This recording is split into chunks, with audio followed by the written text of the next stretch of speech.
Un Russe à Paris, mais pas n'importe lequel. Vladimir Poutine, le président russe, sera la vedette du sommet Europe-Russie qui débute lundi à Paris. Christian Mallard l'a rencontré au Kremlin. Le chef de l'État fait l'état des lieux sur les relations entre la Russie et l'Europe, mais aussi sur le dossier épineux de la Tchétchénie. L'interview. Les conditions économiques en Russie aujourd'hui ne nous permettent pas de devenir un membre à part entière de la communauté européenne. Mais cela ne doit pas nous empêcher d'élargir notre coopération tous azimuts avec l'Europe. Et je n'exclus pas qu'un jour, entre l'Union européenne et la Russie, on ait sur l'agenda la question de notre intégration. L'Europe reste un partenaire traditionnel clé pour la Russie et le fait qu'elle s'élargisse ne nous crée pas de problème. Croyez-vous, Monsieur le Président, qu'il soit possible de construire une Europe unie qui servirait de contrepoids à l'influence américaine dans le monde? Et si tel est le cas, quelle place voyez-vous pour la Russie dans ce domaine? Nous ne voulons pas servir de contrepoids à qui que ce soit. Mais l'idée d'une grande Europe me paraît très attrayante. La Russie moderne ne considère personne comme son ennemi et nous voulons établir des relations de partenariat.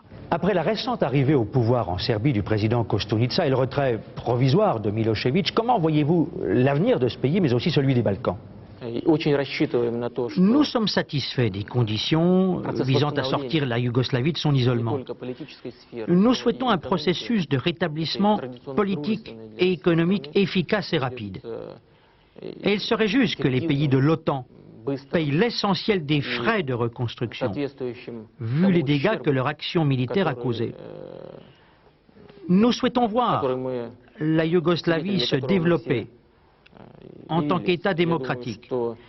Nous allons aider Koštunica dans ses tâches prioritaires, sauvegarder l'unité de l'État sur des bases démocratiques et faire en sorte qu'elle redevienne un acteur international à part entière, un pays européen moderne et rétablir son rôle au sein de l'ONU. On a dit en France que vous aviez reporté votre visite parce que vous n'aviez pas apprécié les critiques du gouvernement français vis-à-vis de votre politique en Tchétchénie.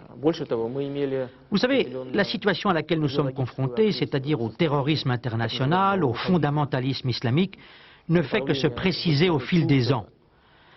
La Tchétchénie est devenue une place forte pour attaque d'autres régions de la Russie, sous le slogan des États-Unis de l'islam, de la mer Balte à la mer Noire. Si en Europe ou dans le monde, on ne remarque pas le danger du terrorisme international et du fondamentalisme religieux, c'est grave. C'est une erreur qui peut coûter cher, car les terroristes se sentiront impunis.